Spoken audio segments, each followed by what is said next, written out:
So I am Mentor Melanie Almares po from Batangas City. Yes po, ako po ay um, manager ng isang fast food chain. And also, bakit ba ako nag-join kay IM? At first po kasi, yung aking testimony is yung mother ko. So siya po ay 7 days na ospital. Umabot ng 151,000 po yung bill niya sa ospital. Kasi siya po ay may gallbladder stone. Actually, naluluka na kami noon kung saan kami kukuha ng 151. But thank you kasi po tayo ay employed.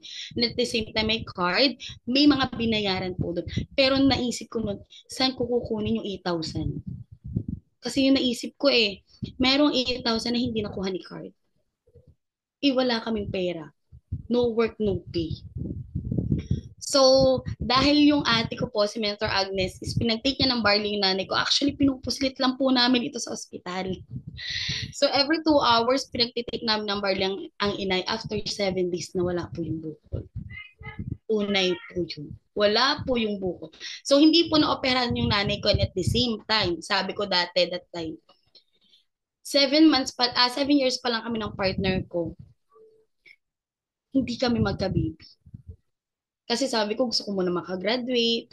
Ay, 6 years na ako nagtatrabaho, hindi pa rin kami binibiyayan. Kasi sabi ko, sino ba may problema? So, nag-try po ako magpa-check after ng 7 years namin ng partner ko. So, nakita ko po dun, ako po pala ay may PCOS. Kaway-kaway sa may mga PCOS dyan. Yun po kasi, hindi mo alam, siya ay hormonal imbalance na excessive yung iyong pagtaba, yung hair mo, yung mga tumutubo sa'yo, pimples, yun po kasi yung may mga times na kung bakit tayo may PCOS. Siyempre, sa kinakain natin din yun. Tayo po kasi ay manager. So, kain natin lahat ng gusto natin. Yung mga katabi nating um, business establishment. Siyempre, ang sasarap kumain. Kain lang ng kain. Pero hindi natin alam na yung mga kinakain, ini-intake pala natin. May mga side effects sa atin. And isa po doon yung PCOS. So, nag-try din po ako ng Paragis, nagpaalaga ako sa OB, for hindi, Dupaston, 96 ang isa.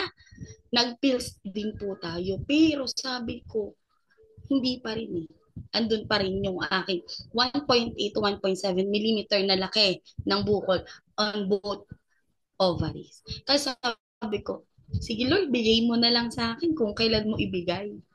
Syempre, nangungupit tayo ng barley na dinidispose ng ate ko, yung pinapatake niya sa nanay ko. So sabi ko, inipatikim naman ako ng isa kahit araw-araw. So, ang ginawa ko po, nag-take ako sinasabayan ko yung nanay ko na mag-take araw-araw. Nag-take din po kami ng tongkat ali ng partner ko. Biola after 8 months.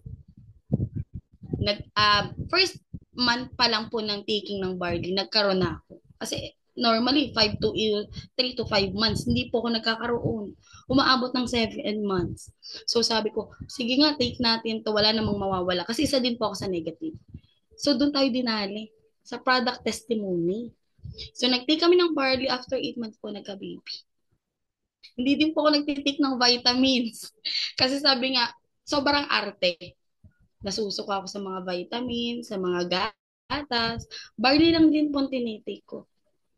And kung makikita niyo po yung baby ko, sobrang taba. Dito po sa picture sa gitna, yung nanay ko sobrang payat niyan. Kita niyo po yung picture niya nung una. Ganyan po itsura niyan. Pero nung nabuntis ako, kita niyo kung gaano siya tumaba. And thank you, Lord. Kasi makikita niyo kung gaano kaganda yung product.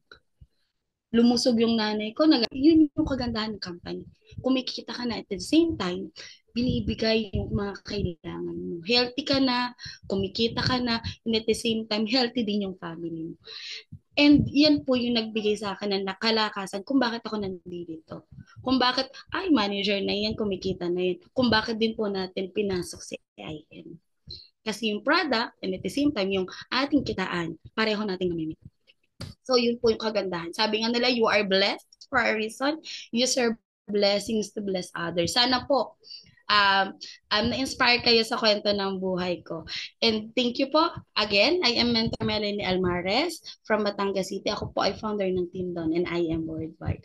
And syempre, kayo po ba excited na sa ating next speaker for today? So, tayo naman po ay mag-clap kung tayo excited na sa speaker. Kasi kahit ako po, excited na. Napaka down to earth. Siya po ay former teacher. Siya po ay mother of two. Emerald Elite Executive. Siya po ay multiple international travel achiever. Meron din po siyang luxury achiever. Grabe. Hindi po kayo maniniwala, siya po ay 3 million circle na. Siya din po ay Isuzu MUX and a Chevrolet Achiever Camaro. Yung Camaro Achiever na siya. Siya po ay sports car nga po, yung Camaro niya. And siya po ang founder ng Team Falcons Worldwide. Huwag na nating patagalin. Tayo po ay mag-virtual club para sa ating mentor, Hanilay Colyarin. Amazing morning po! Ayan, thank you so much, Mentor Melanie. And of course, congratulations sa ating first-time host, Mentor Tess, no? Mentor Marites Serrano. And sa napakagandang pagbagsak ni Mentor Arlene Panapanaan. Grabe, yan pong tatlong yan, mga mens, ay first time sa Team Blast. So I am so thankful, Mentor Shirley May Sibulan and sa ating Blast Corps sa pagbibigay ng napakagandang opportunity na makapag-share, especially do sa mga first time kasi for them,